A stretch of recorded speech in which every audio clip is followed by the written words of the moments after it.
नमस्कार दोस्तों, स्वागत है आपका आपके अपने YouTube चैनल गवर्नमेंट गुरु 2.0 में। और आज के वीडियो में मैं लेके आया हूँ अशोक के अभिलेख।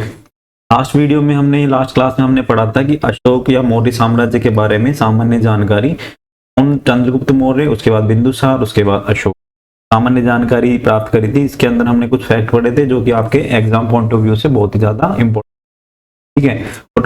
और हमने बात करी थी अशोक के जो शिलालेख मिले हैं उनके बारे में, उसमें क्या क्या उल्लेख है उसके बारे में हमने जानकारी प्राप्त करी। अगर आपने वो वीडियो नहीं देखा है तो वो वीडियो को जरूर देखो, क्योंकि उसी से लिंक होता हुआ ये वाला जो है क्लास है।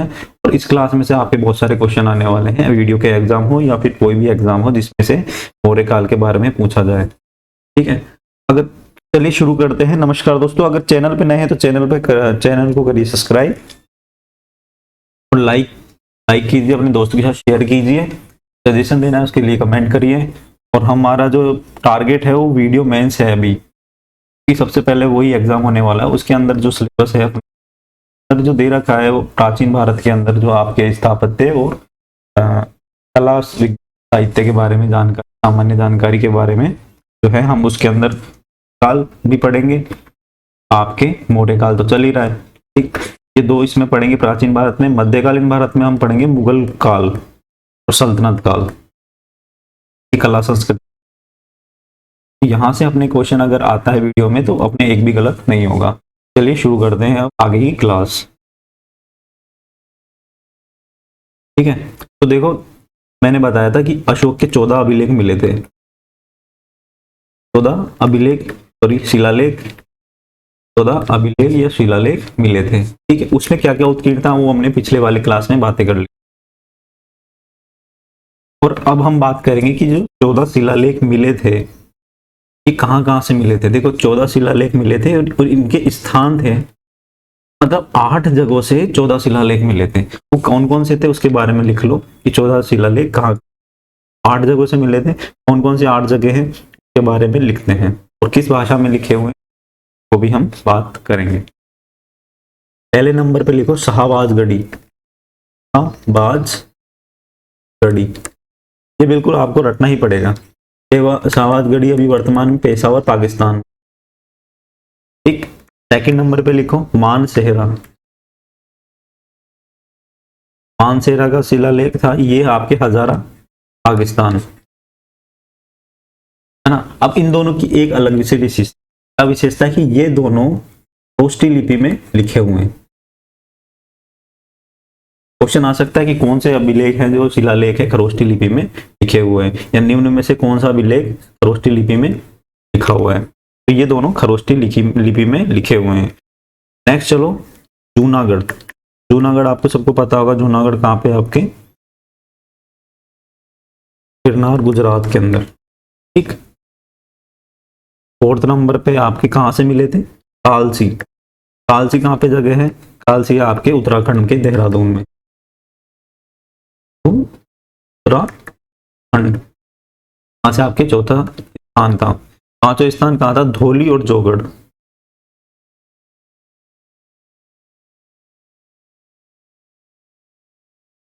कल भी इसकी पिछले क्लास में भी इसके बारे में चर्चा करी थी। ये आपके कहाँ पे मिलता है, उड़ीसा, ठीक। छठा नंबर गिरनार, जिसकी हमने चर्चा ऊपर करी थी। गिरनार कहाँ है आपके, गुजरात काठियावाड़ के क्षेत्र में, ठीक। 7वां नंबर चौपारा। अभी नाम आपको अजीब से लग रहे होंगे लेकिन ये जो है यहाँ से आपके अभिलेख मिले थे, थाना महाराष्ट्र में, ठीक। 8 नंबर ये लास्ट है, ये आपके है एरगुडी। एरगुडी ये कहाँ पे है आपके, आंध्र प्रदेश कुर्नूल जिले में,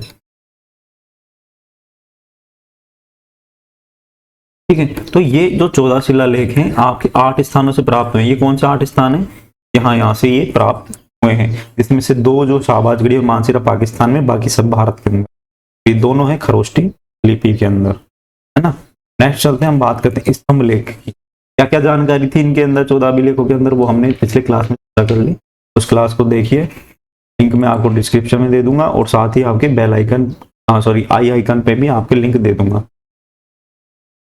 हम बात करते हैं स्तंभ लेख।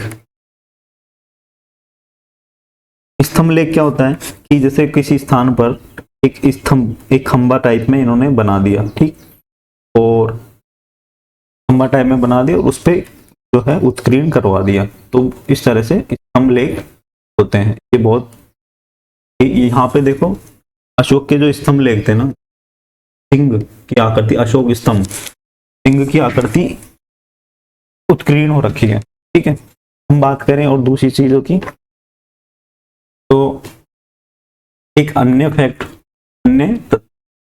अन्य तथ्य के बारे में हम बात करते हैं।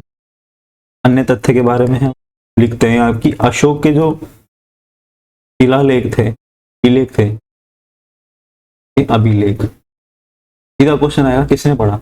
अशोक के अभिलेख सर्वप्रथम किसने पढ़ा? सर्वप्रथम किसने पढ़ा, ठीक, किसने पढ़ा? तो अशोक के अभिलेख थे तो सर्वप्रथम 1837 में पढ़ा गया। किसने पढ़ा? James Prinsep. सीधा सीधा क्वेश्चन आता। स्तंभ लेख के बारे में हम बात करते हैं कि ये 7 स्तंभ लेख थे, 7 स्तंभ लेख, जो कि कितने स्थानों से मिले? 6 स्थानों से। ये इंपॉर्टेंट नहीं है इतना, लेकिन मतलब ये 7 स्तंभ थे और 6 स्थानों से, ये इंपॉर्टेंट नहीं, लेकिन मैं आपको याद कर, इससे क्या है, याद हो जाएगी चीजें, 6 स्थानों से प्राप्त है। नहीं तो कंफ्यूजन होता रहता है कि ये तो 6 ही है, तो स्थानों के नाम ही तो याद करने, तो अपन ये सोचे कि 6 हैं तो ये 7 क्यों है यहाँ पे? तो देखो इसमें लिखो स्तंभ लेख में दिल्ली टोपरा स्तंभ लेख, दिल्ली टोपरा स्तंभ लेख, ये कहाँ पे है? आपके अंबाला हरियाणा में, अंबाला हरियाणा, ठीक है। सेकंड नंबर पे लिखो दिल्ली मेरठ स्तंभ लेख, दिल्ली मेरठ स्तंभ लेख, ठीक, ये कहाँ पे है? आपके मेरठ, नाम से ही पता चल जाएगा, है ना।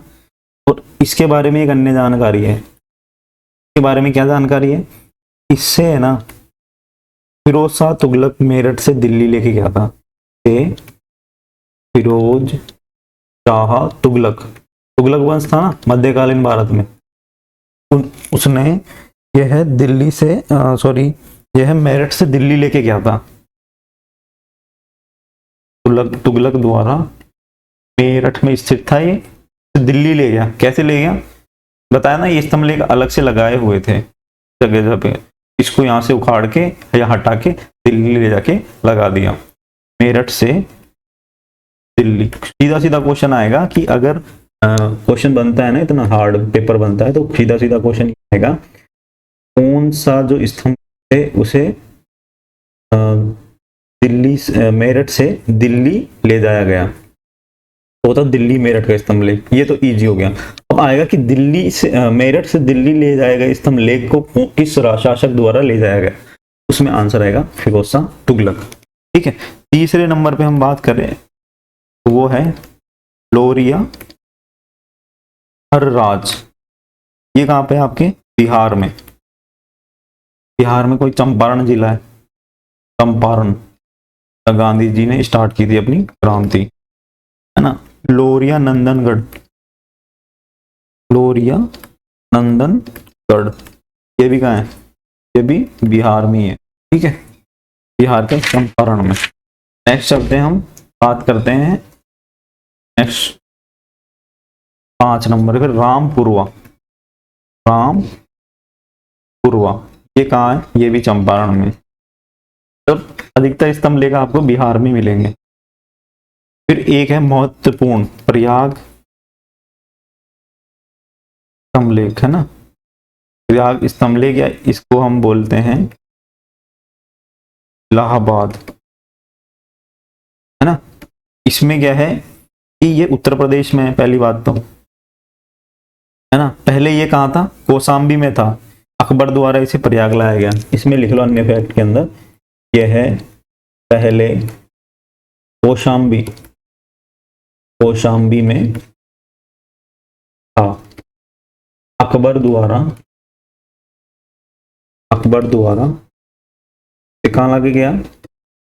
प्रयाग लाया गया। ठीक है ना, तो ये महत्वपूर्ण हो जाता है और एक आपकी यह महत्वपूर्ण हो जाता है, इनको अपन को याद करना है। ठीक, और इसी तरीके ये भी महत्वपूर्ण है, दिल्ली, ये इसको मेरठ से दिल्ली लेके कौन आया था, फिरोज शाह तुगलक।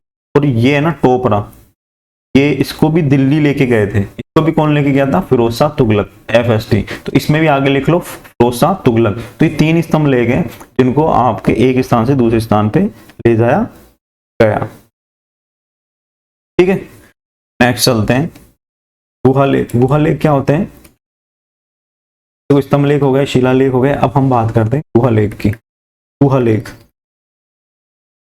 गुहा लेख क्या होते हैं, गुहा लेख क्या होते हैं कि जैसे पहाड़ियों के अंदर जो गुफाएं रहती है ना, उसके अंदर कोई उत्कीर्ण रहते हैं या कोई चित्र रहेगा गुफाओं के अंदर, कोई चित्र बना दिया या कोई ऐसे लिपि लिख दी, तरह से कोई भी लिपि लिख दी, तो गुफाओं के अंदर, गुहा से मतलब यहाँ पे क्या है, गुफा। ठीक है, तो इसके बारे में हम लिखते हैं कि बिहार में एक जिला है गया, बिहार के, लिखो बिहार के गया जिले के, गया जिले में बाराबर पहाड़ी है, बाराबर पहाड़ी पर स्थित। ठीक है, एक फैक्ट हो गया। तो ये कौन से संप्रदाय की है, आजीवक संप्रदाय की, आजीवक संप्रदाय की आए हैं, है ना। इनके अलावा अशोक की है ना राज की घोषणाओं से संबंधित स्तंभ लघु शिलालेख भी मिलते हैं, लघु शिलालेख भी मिलते हैं। तो गुहा लेख के बारे में यही है कि कहाँ से मिलते हैं, ये मिलते हैं आपके बराबर की पहाड़ियों से, और किस संप्रदाय संबंधित है, आजीवक संप्रदाय। नेक्स्ट लिखो लघु शिलालेख।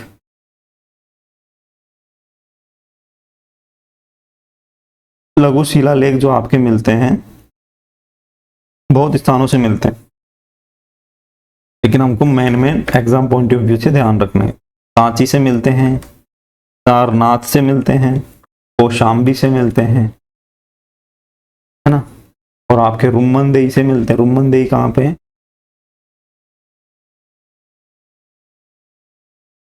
रुम्मनदेही, अजीब सा नाम है थोड़ा, और आदि स्थानों से मिलते हैं। इसमें महत्वपूर्ण जो है उसके बारे में हम याद करते हैं कि ये कहाँ से है, यहाँ से क्वेश्चन हमेशा आता है। बात करें तो मास की, ठीक, तो ऐसे ही रटना है सीधा, मास की, गुर्जरा, ब्राबू, बाबरू, सहसा राम, नाम सुने होंगे ना, ब्राबू का, भाबरू का, सहसा राम का, नेट्टूर, उदयगोलम।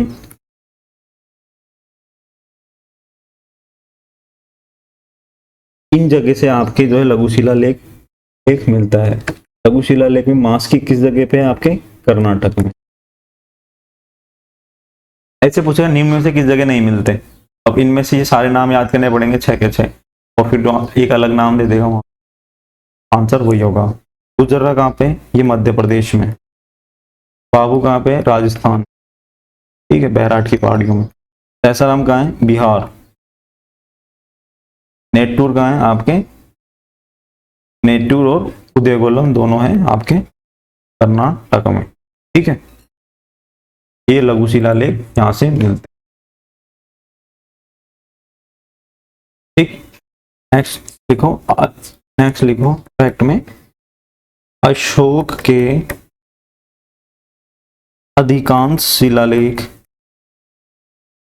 अशोक के अधिकांश शिलालेख, क्या शिलालेख, क्या लेख लिखो सीधा, लेख कौन सी लिपि में, ब्राह्मी लिपि मिले हैं। ठीक है, पिछले वाले अभी मैंने ऊपर बताया था ना, क्या बताया था, आवाजगढ़ी और मानसेरा, ये दोनों खरोष्टी लिपि में। ठीक है, अब एक अलग से थोड़ा सा इसके बारे में लिख लेते हैं। देखो, शाहबाजगढ़ी प्लस मानसेरा, दोनों कौन सी लिपि में है? अधिकांश तो ब्राह्मी लिपि में, लेकिन शाहबाजगढ़ी और मानसेरा आपके खरोष्टी लिपि में मिलेंगे आप। ठीक, एक तक्षशिला से मिलता है, वो कौन सी लिपि में मिलता है आपको? अरेमाइक, अरेमाइक लिपि में, ठीक है ना। एक अलग मिलता है आपको शाह कुना, शाह ए पूजा। ये कहाँ से, ये इसके बारे में अलग विशेषता है ना। एक ये इसमें एक चीज और लिख रहा है, लघुमान का शिलालेख। तक्षशिला और लघुमान ये दोनों अरेमाइक लिपि में। शाह कुजा ये द्विभाषी है, इसमें दो भाषाएं हैं। दो भाषाएं कौन कौन सी? एक तो ग्रीक है और एक अरेमाइक है। तो ये बहुत इंपॉर्टेंट होता था कि द्विभाषी शिलालेख जो है आपके कहाँ से मिलता है और क्या नाम है उसका और कौन कौन सी भाषा है उसके अंदर। तो शाह कोना का कौन सा द्विभाषी है, जो आपके ग्रीक और अरेमाइक लिपि में मिलता है। ठीक, आगे समझ में?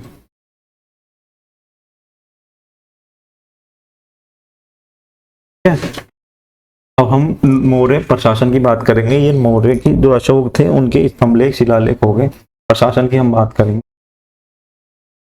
अब देखो इसके बाद क्या था, मैंने आपको बताया पहले, थोड़ी सी अपन जो है क्रम भी ध्यान रखेंगे। चंद्रगुप्त मौर्य था, उसके बाद बिंदुसार आया, उसके बाद अशोक आया, उसके बाद है ना छोटे छोटे राजा हुए। तो अशोक के बाद देखो, अशोक के बाद है ना अशोक का पुत्र था, पुत्र का नाम था दशरथ, के बाद संप्रति, इस तरह से आए। लेकिन हमें उन छोटे छोटे राजाओं की ध्यान नहीं रखे। हम अंतिम जो राजा था मौर्य साम्राज्य का, उसका नाम था बृहद्रथ। ये अंतिम राजा था, ये प्रथम राजा था। ठीक है, तो बृहद्रथ जो था उसका सेनापति था एक, वो था पुष्यमित्र शुंग। पुष्यमित्र शुंग, इसने पुष्यमित्र शुंग ने बृहद्रथ की हत्या कर दी, हैप्पी बर्थडे कर दिया। ठीक है, हैप्पी बर्थडे कर दिया तो उसके बाद इसने पुष्यमित्र ने शुंग वंश की स्थापना कर दी। तो मौर्य साम्राज्य तो पतन हो गया, शुंग वंश का स्थापना हो गई। इस तरह से मौर्य साम्राज्य का पतन हुआ। और मौर्य साम्राज्य का पतन हो गया, लेकिन मौर्य साम्राज्य इतना बहुत प्रबल साम्राज्य था कि हम आज भी जो है उसके जो है प्रशासन और कला संस्कृति के बारे में जानकारी जुटाते हैं। एग्जाम में शुंग वंश से इतने क्वेश्चन नहीं आते जितने मौर्य वंश से क्वेश्चन आते हैं। तो इसलिए हम मौर्य प्रशासन के बारे में भी जानकारी करेंगे। ठीक है, बहुत नॉर्मल सा है और हमारा बस कुल मिला के बात है कि गलत नहीं होना चाहिए एक भी क्वेश्चन। मौर्य साम्राज्य के बारे में हम जानकारी इसी क्लास में कंप्लीट कर देंगे और कल से फिर हम गुप्त काल के बारे में जानकारी जुट। तो मौर्य काल में क्या होता था, मौर्य प्रशासन के अंदर, मौर्य प्रशासन से क्या तात्पर्य? पहली बात, मौर्य प्रशासन से तात्पर्य यह है कि मौर्य की जो प्रशासनिक व्यवस्था थी, कि राजा होता था, राजा के कौन कौन से तो मंत्री होते थे, और शासन व्यवस्था का संचालन किस तरह से होता था, और आपके कानून व्यवस्था का संचालन किस तरह से होता था, न्याय व्यवस्था का संचालन किस तरह से होता था, बाजार कैसे थे, कौन कौन से विभाग थे, तो इस कौन जनता थी जो किस तरह से वहां पे कार्य करती थी, गुप्तचरों की क्या व्यवस्था थी, है ना। तो इस तरह से व्यापार किस तरह से होता था, इस तरह से हम सारी जानकारी जुटाएंगे। मौर्य काल में राजा राज्य का सर्वोच्च अधिकारी तो होता ही था और प्रधान सेनापति भी राजा ही होता था। मतलब राजा जो है के पास दो क्या थे, कार्यभार थे। एक तो राजा तो होता ही था, तो सर्वोच्च अधिकारी तो हो ही गया वो, सर्वोच्च अधिकारी तो था ही ना, लेकिन प्रधान सेनापति भी वही था, सेनापति राजा को ही था मूल रूप से। तो सम्राट, अब राजा इतना अकेला तो काम करेगा नहीं, तो इसकी सहायता के लिए क्या होती थी, सहायता के लिए इसकी मंत्री परिषद होती थी, आज नहीं होती है? मुख्यमंत्री की सहायता के लिए मंत्री परिषद, ये बोल सकते हैं अपन, है ना। तो राजा अपने अमात्य और मंत्री की सहायता से शासन करता था। मंत्री परिषद में जो मंत्री होते थे उन्हें अमात्य कहा जाता था, मौर्य काल के दौरान अमात्य कहा जाता था, और इनकी सहायता से राजा शासन करता था। शासन कई विभागों में बटा हुआ है, शासन कई विभागों में बटा हुआ था, बटा, है ना। उन्हें क्या कहा जाता था, विभागों को तीर्थ, और तीर्थ होता था। और प्रत्येक विभाग का, एक विभाग का एक अध्यक्ष होता था, प्रत्येक विभाग का एक अध्यक्ष होता था, जिसे क्या कहा गया, अमात्य। ठीक है, विभागों को तीर्थ कहा गया, और जो मंत्री होते थे या विभाग के अध्यक्ष होते थे उन्हें अमात्य कहा गया। तो हम बात कर रहे हैं आगे कि कौटिल्य ने 18 अमात्यों का वर्णन किया है। 18 के 18 याद करने की जरूरत नहीं, लेकिन लिखेंगे हम पूरे, ताकि एक बार नजरों से निकल जाएंगे ना, तो उससे क्या होगा कि एग्जाम में ये चीज आएगी तो करने में योग्य होंगे। समाहर्ता होता था एक, समाहर्ता का क्या काम था, ये राजस्व विभाग देखता था, राजस्व विभाग। एक पूरे लो, मैं बताऊंगा कौन सा इंपॉर्टेंट है। सन्निधाता होता था, धाता, सन्निधाता क्या होता था, कोषाध्यक्ष होता था। 3rd नंबर पे लिखो, सेनापति होता था, सब जानते हैं क्या होता है सेनापति, सेना का प्रधान होता था। 4th नंबर पे लिखो, युवराज। युवराज कौन होता है, बताओ, राजा का उत्तराधिकारी, राजा के उत्तराधिकारी को युवराज कहा जाता था। अब जैसे होता है ना, राजा के बेटे को युवराज कहते थे, बेटे को कहते थे, लेकिन बेटे तो 2-3 हो सकते थे ना, तो बड़े बड़े बेटे जो उत्तराधिकारी, मतलब राजा के बाद गद्दी पे जो बैठेगा उसे युवराज कहा जाता था। व्यवहारी, व्यवहारी, व्यवहारी किसे कहा जाता था, दीवानी न्यायालयों का न्यायाधीश, दीवानी न्यायाधीशों को कहा जाता था व्यवहारी, दीवानी न्यायालयों के, दीवानी न्यायालयों, न्यायाधीश को। ठीक है, 6 नंबर देखो, प्रतिष्ठा। दीवानी न्यायालय हो गए, तो फौजदारी न्यायालयों के न्यायाधीश को क्या करेंगे, प्रतिष्ठा, फौजदारी न्यायालयों के न्यायाधीश। 7 नंबर पे देखो, गीताध्यक्ष। सारे नहीं पे देखेंगे, अब ऐसे में सोचना 18 के 18 देखेंगे। इंपॉर्टेंट जो है ना, इनमें से भी इंपॉर्टेंट बताऊंगा। गीताध्यक्ष, गीताध्यक्ष, सीता किसे कहा जाता, भूमि को कहा जाता, और भूमि पे क्या होती है, खेती, तो खेती हुआ, कृषि मंत्री होता था ये ना। लक्षणाध्यक्ष, लक्षणाध्यक्ष, लक्षणाध्यक्ष इसे कहा जाता था, टकसाल का प्रधान होता था, यहाँ सिक्के विक्के छपते थे। जैसे अभी आजकल हमारे नोट छपते हैं, तरह सिक्के छपते नहीं थे, सिक्के बनते थे। सिक्के जो कि सर बोल रहे हैं, सिक्के छपते थे। टकसाल का प्रधान, है ना। 9 नंबर में लिखो दंडपाल। दंडपाल जो होता था आपके सेना का सामान जुटाने वाला होता था, रसद सामग्री सेना के लिए, सेना के लिए। ठीक है, अब हम बात करते हैं अंतपाल। अंतपाल कौन होता था, अंतपाल होता था आपके दुर्गों का रक्षक, दुर्गों का मतलब जो भी किले वगैरह होते थे उनका रक्षक जो होता था उसे अंतपाल कहा जाता था। और ये तो दुर्गों के हो गए, जितने भी दुर्ग थे। राजमहलों के लिए क्या नाम था, द्वारिक। राजमहलों के रक्षक जो होते थे, देखभाल करने वाला, होता था द्वारिक, है ना। उपाध्यक्ष कौन होता था, उपाध्यक्ष, उपाध्यक्ष कौन होता था आपके वन मंत्री। ठीक है, तो आज जो वन मंत्री है उन्हें उपाध्यक्ष कहते थे। एक और लिख लो, कर्मांतिक। कर्मांतिक कौन होता था, वाणिज्य मंत्री। तो ये इंपॉर्टेंट है, इसमें से भी मैं आपको बताऊं, देखो समाहर्ता और सन्निधाता। समाहर्ता ये दोनों एक जैसे ही हैं।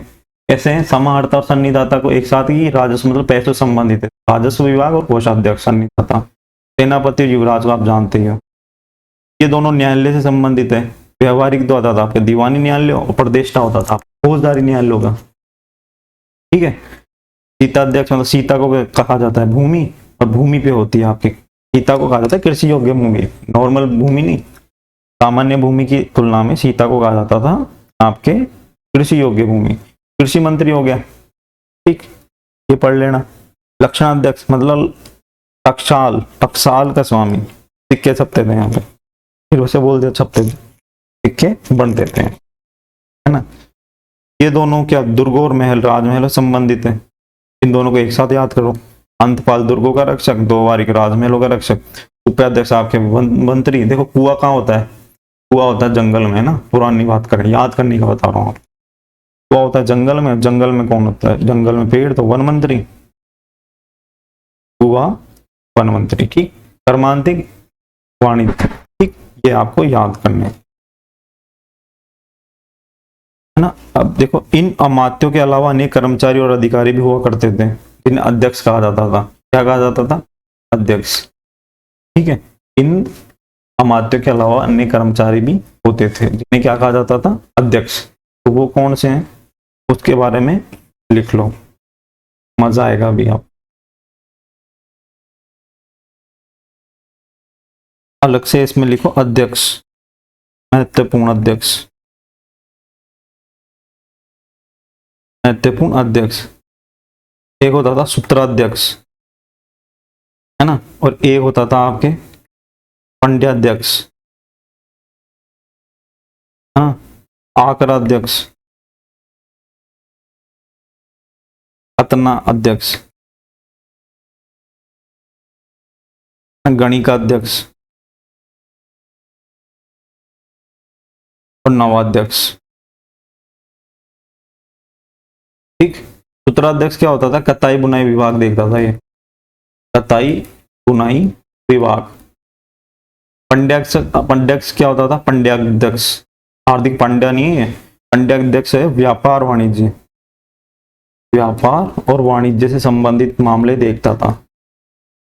मतलब ये जो होते थे अमात्य के अंतर्गत ही आते थे, अंतर्गत मतलब उनके अंदर काम करते थे, उनके नीचे काम करते थे, सबऑर्डिनेट।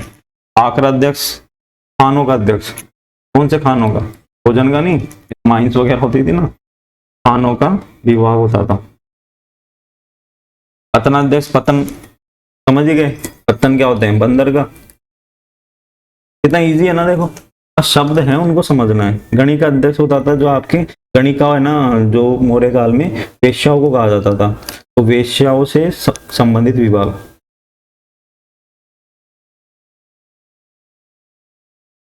संबंधित, ठीक। नवाध्यक्ष क्या होता था, जहाज रानी विभाग, जहाज रानी विभाग, ठीक। मौर्य काल में अधिकारियों को कितने रुपए मिलते थे, हम बात करें अधिकारियों को, अधिकारियों को, अधिकारियों को मिलते थे 40,000 पण, कैलकुलेशन पण में होती थी, है ना। 40,000 पण से लेके आपके, पण है ना, 60,000 पण तक दिए जाते थे। ये एक वो है आपके, है ना। पण क्या होता था, सिंपल सा क्वेश्चन आएगा, पण क्या होता है ना।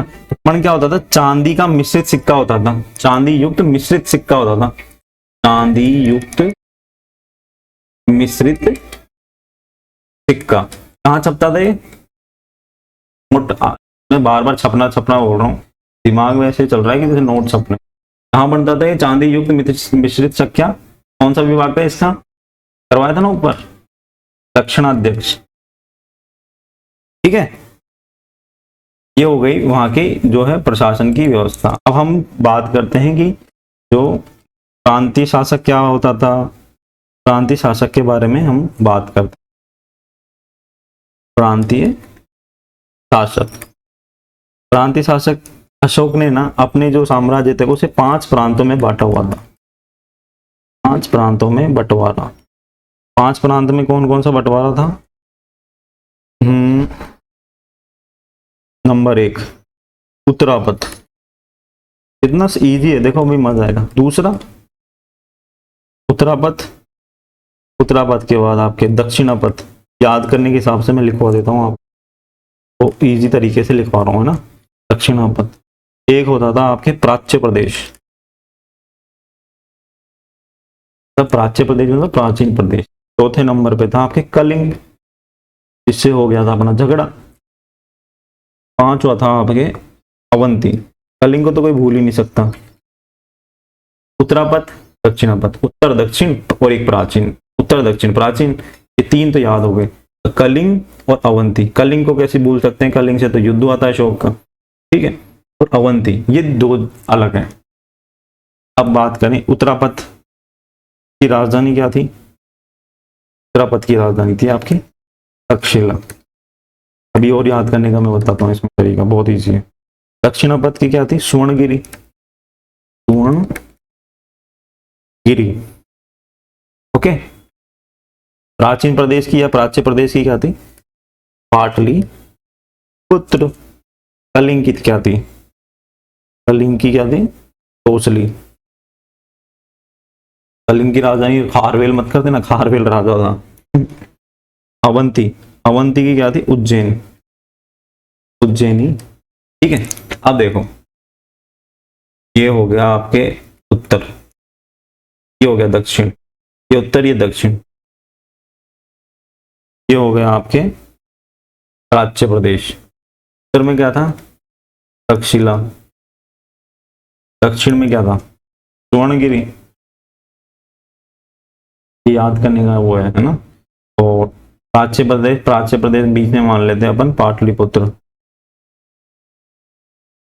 पूरब की ओर चले तो पूरब, कलिंग कहाँ पे था, पूरब की ओर ही था, उड़ीसा कहाँ पे, पूरब में है ना आपके कलिंग, आपके इधर आपके अवंती आ, ठीक है। तो आपको ये थोड़ा सा बना लेना, तो इससे क्या इजी रहेगा याद करने में। इन प्रांतों को क्या कहा जाता था, अन्य नाम, अन्य नाम की बात करें तो इन प्रांतों को चक्र भी कहा जाता था, चक्र भी कहा जाता था। यहाँ का जो प्रशासन होता था कुमार या राज्यपाल द्वारा किया जाता था। यहाँ का प्रशासन, प्रशासन कुमार या राज्यपाल। अब आज का वह राज्यपाल नहीं है कि वहाँ राज्यपाल कुमार को कहा जाता था ना। ये क्या अमूमन क्या होता था कि इनको, फिर राजा है, राजा के हैं 5 बेटे, ठीक, राजा है और राजा के हैं 5 बेटे, 5 में से एक तो हो गया उत्तराधिकारी, बाकी जो 4 बचते थे ना, इनको एक एक राज्य दे दिया जाता, बोले तुम संभालो इनको। इस तरह से इन प्रांतों का बंटवारा किया जाता था, ठीक। देखो अब एक चीज बताऊं कि किस तरह से विभाजन हो रहा था। एक पूरा साम्राज्य हो गया, राजा बैठा ऊपर, प्रांतों में बंटवारा हो गया, प्रांतों के बाद हो गया मंडल, प्रांतों को मंडल में बांटा गया है ना, मंडल, और मंडल को बांटा गया है आपके विषयों में। इस तरह से बना लेना, विषयों में बांटा गया, विषयों को बांटा गया स्थानीय, स्थानीय को बांटा गया है आपके द्रोणमुख। यहां से क्वेश्चन आता है, बहुत ज्यादा इंपॉर्टेंट है ये, इसको थोड़ा सा ध्यान रखना। फिर आता है खावर्टी, है ना, खावर्टी का आता है। इसके बाद आपके आता है संग्रहण, संग्रहण के बाद आता है आपके ग्राम, सबसे छोटी इकाई, सबसे ऊपर की इकाई प्रांत, सबसे छोटी इकाई ग्राम। और इनके बीच में मंडल, प्रांत को बांटा मंडल में, मंडल को बांटा विषय में, विषय को बांटा स्थानीय में, प्रांत को बांटा मंडल में, मंडल को बांटा विषयों में, विषय को बांटा स्थानीय, और स्थानीय को बांटा आपके द्रोणमुख में। फिर खावर्टी, ये दोनों शब्द अजीब है ना। फिर बांटा संग्रहण में, फिर बांटा ग्राम में, ठीक। इस तरह से जो है आपके विभाजन था। ग्राम का जो प्रधान होता था उसे कहा जाता था ग्रामिक, विषयों का जो होता था उसे विषयापति कहा जाता था। इस तरह से बना लेना, ये विषयापति कहा जाता था। और मंडल का जो होता था उसे प्रदेष्टा, प्रदेष्टा जाता था। सबसे छोटी इकाई कौन सी थी, ग्राम, लिख लो इधर, सबसे छोटी इकाई, इसका प्रमुख ग्रामिक होता था। इसका भी लिख लो गोप, इसे गोप कहा जाता था, इसके प्रधान को गोप कहा जाता था।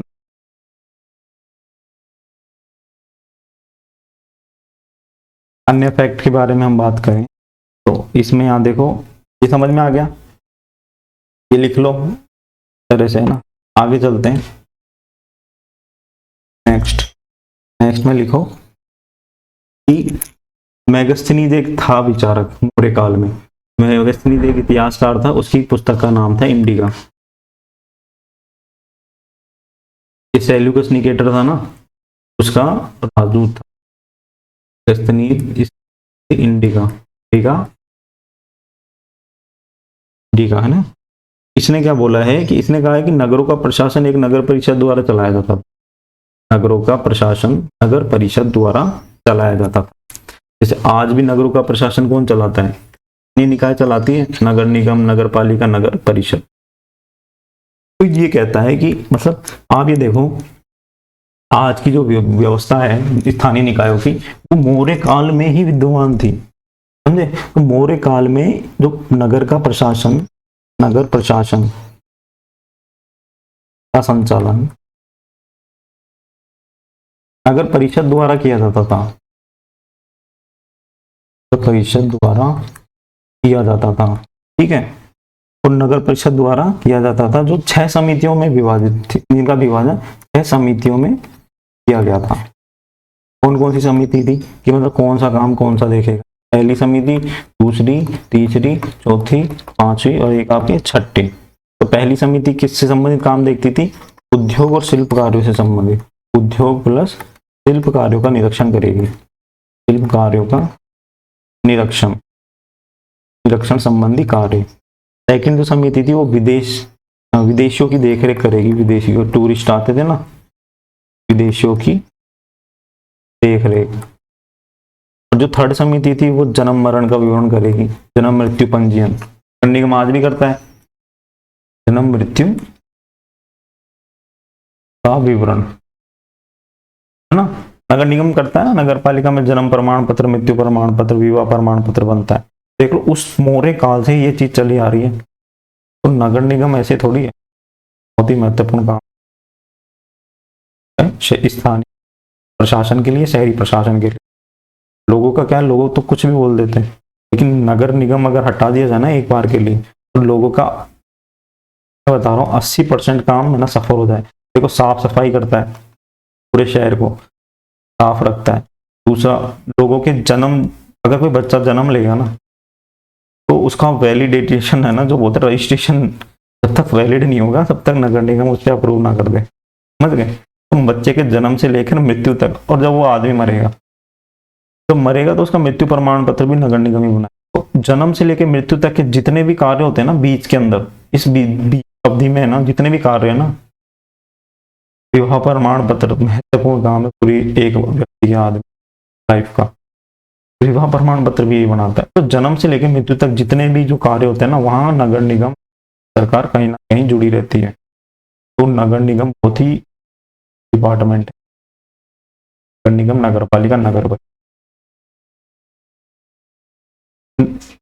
73वें संविधान संशोधन संवैधानिक दर्जा प्राप्त है, और किसी संस्था को प्राप्त नहीं है।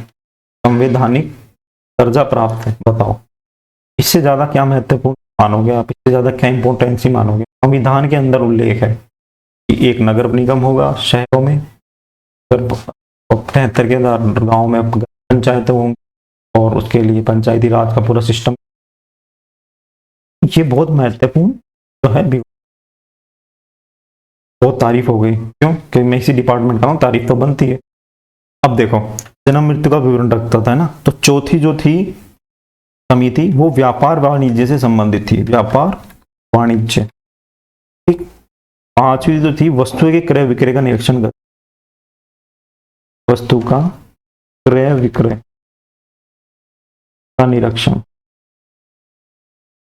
और छठी जो अंतिम जो बिक्री कर, देखो सेल टैक्स पहले भी लगता था, बिक्री कर वसूलने का काम। बिक्री का सेल टैक्स पहले कौन वसूलता था? नगर परिषद, है ना। और आज नगर निगम क्या जो स्थानीय निकाय क्या वसूलती है शहरों से? यूडी टैक्स, यूडी टैक्स क्या होता है? अर्बन डेवलपमेंट या शहरी नगरीय विकास कर, ये यूडी टैक्स। अब सरकार है, साफ सफाई करनी है, कर्मचारियों को सैलरी देनी है, और भी अन्य तरह के आयोजन करने हैं, सड़कें बनानी है, नालियां बनानी, रोड बनानी, आपके सीवरेज डालनी है, या कोई भी विकास से संबंधित कार्य होगा वो कौन करेगा? आपके नगर निगम। उसके लिए पैसा चाहिए, पैसा कहाँ से आएगा?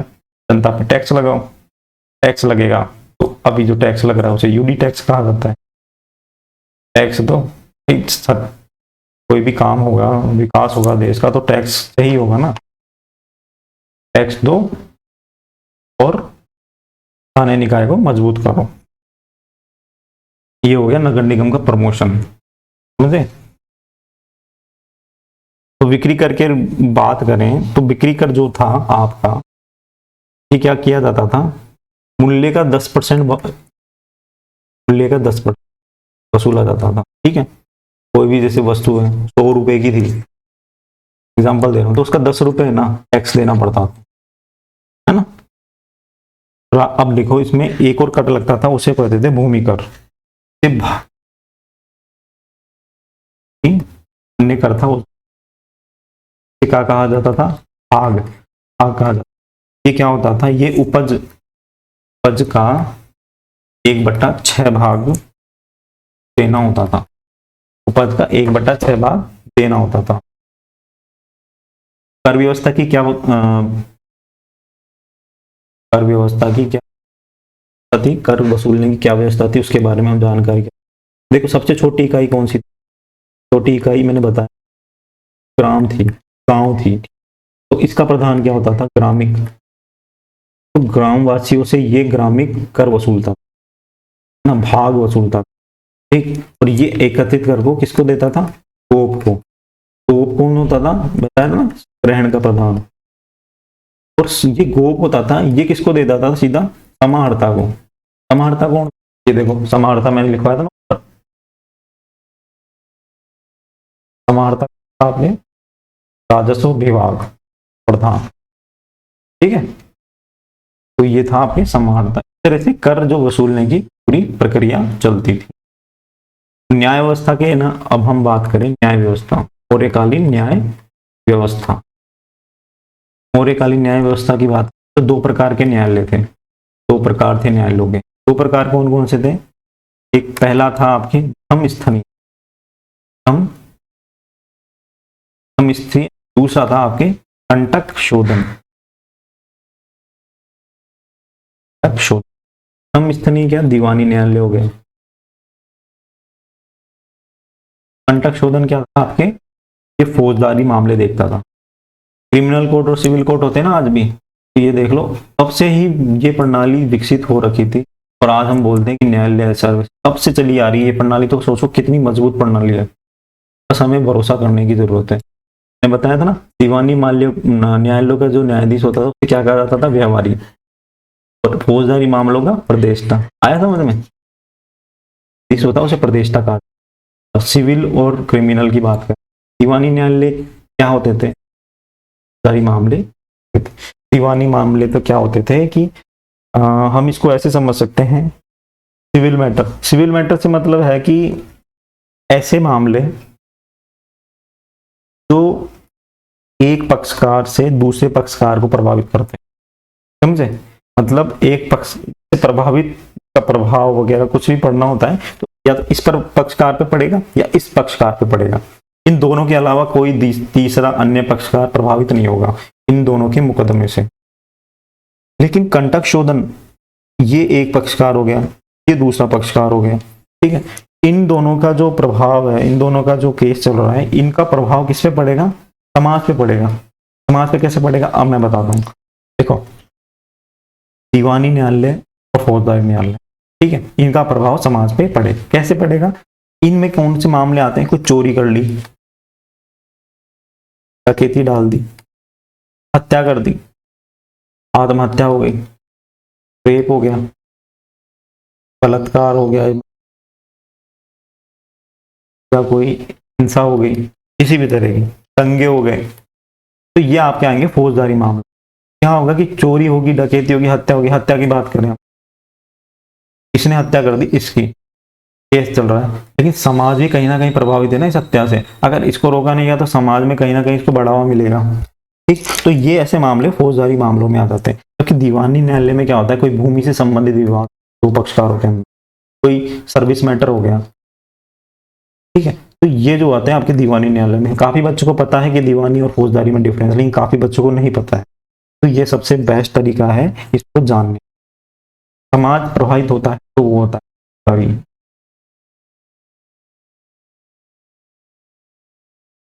अब देखो, मौर्य साम्राज्य में गुप्तचर व्यवस्था भी थी।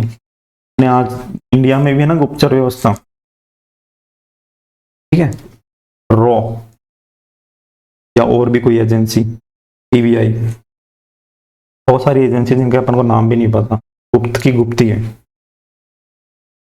ठीक है। तो वहां पे गुप्तचर व्यवस्था भी थी। इनका क्या काम होता था कि ऐसी जानकारी जुटाना जो राज्य प्रशासन को कहीं ना कहीं प्रभावित करेगी, तो पहले ही राजा को जाके इन्फॉर्म कर देते थे। तो गुप्तचर व्यवस्था प्रचलित थी। चाणक्य ने दो तरह के गुप्तचर बताए थे, दो प्रकार गुप्तचर हो गए।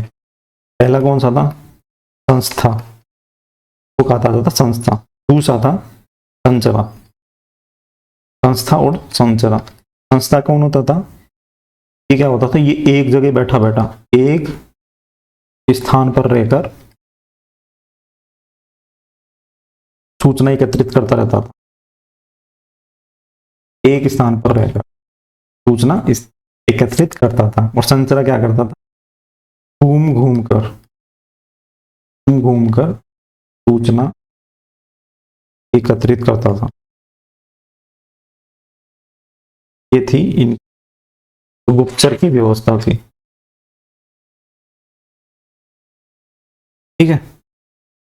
अब 5 मिनट का और बच रहा है, और तो हो नहीं रहा, मजा आ रहा, नहीं आ रहा क्या, मजा आ ही रहा होगा।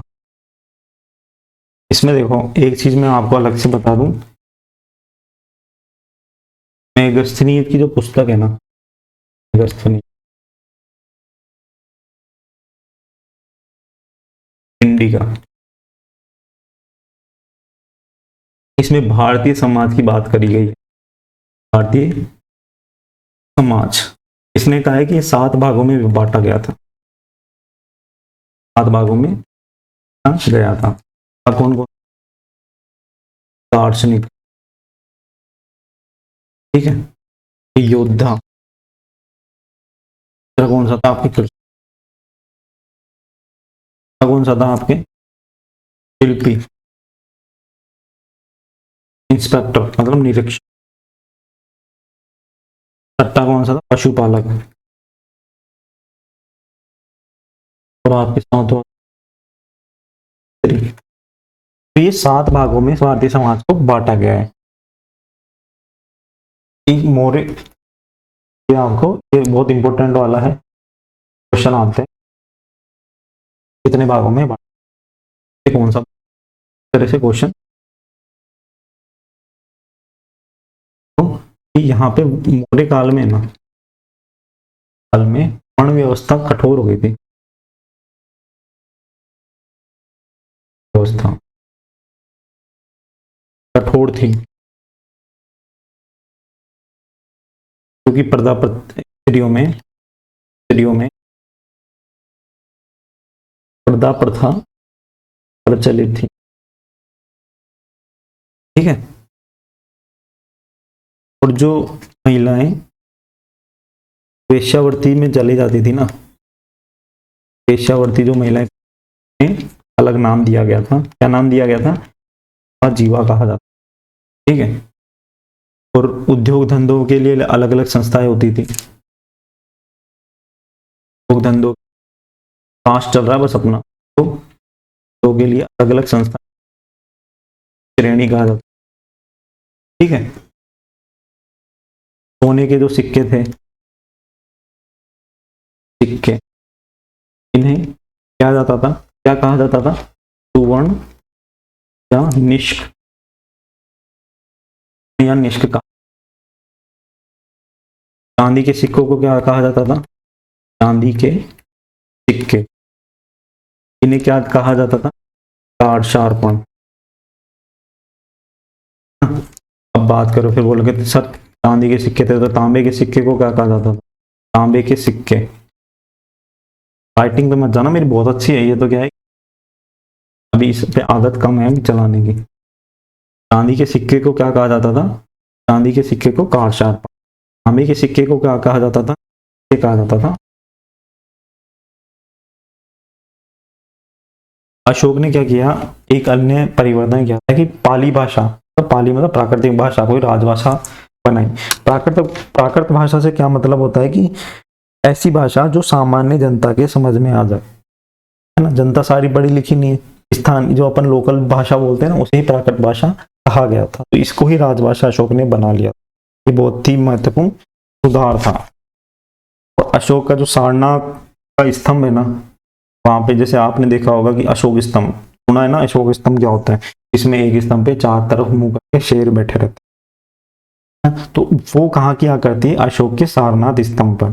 सारनाथ स्तंभ से जो प्राप्त हुआ है ना स्तंभ, उसमें चतुर्सिंह मतलब चार तरफ जो है चेहरे करके बैठे हुए शेर बैठे हुए हैं। जैसे ये शेर है, इस तरफ शेर है, इस तरफ शेर, और पीछे की साइड भी शेर। ये आपने देखा होगा, जैसे 1 रुपए का सिक्का हो या 2 रुपए का सिक्का हो, सिक्कों पे लिखा हुआ देखा है, सबने देखा, सब जानते हैं, बताने की जरूरत। तो ये कहाँ का है स्तंभ? सारनाथ। ध्यान रखना, अशोक स्तंभ कहाँ से था? सारनाथ से। इसको भारत का शासन चिन्ह बना लिया गया है। ठीक, अंतिम हम बात करें तो सारनाथ स्तंभ हो गया। ठीक है, और एक अन्य फैक्ट बताऊं आपको, बहुत इंपॉर्टेंट तो क्या, लेकिन हमको जानकारी होनी चाहिए। सारनाथ स्तंभ की हम बात कर रहे हैं कि इनके मस्तक पर मतलब 32 तिल्लियां, अशोक स्तंभ पर 32 तिल्लियां वाले चक्र हैं। और इन चक्रों में है ना, इन चक्रों में 4 पशु हैं। 4 पशु कौन कौन से हैं? एग्जाम में अगर पेपर हार्ड बनता है तो क्वेश्चन आप, तो 4 पशु हैं आपके, शेर, तो सिंह, गज, हाथी, शेर, हाथी, घोड़ा, अश्व, और आपके बैल। शेर, घोड़ा, हाथी, शेर, हाथी, घोड़ा, देख नहीं है लाल की है, हाथी, घोड़ा, पाल की देख नहीं है। चलो, बस ये हो गया आपका मौर्य साम्राज्य। अच्छा, एक चीज और, ये लिख लो, समाप्त। मौर्य, देखो मौर्य जो शासन था वो समाप्त हो गया। अब नेक्स्ट क्लास में हम करेंगे बात गुप्त काल की, उससे संबंधित। उसके बाद हम चलेंगे सीधा सल्तनत काल और मुगल काल। ये महत्वपूर्ण है, इसको आप देख लेना, नोट्स बना लो, आपके एग्जाम में क्वेश्चन है तो इससे बाहर।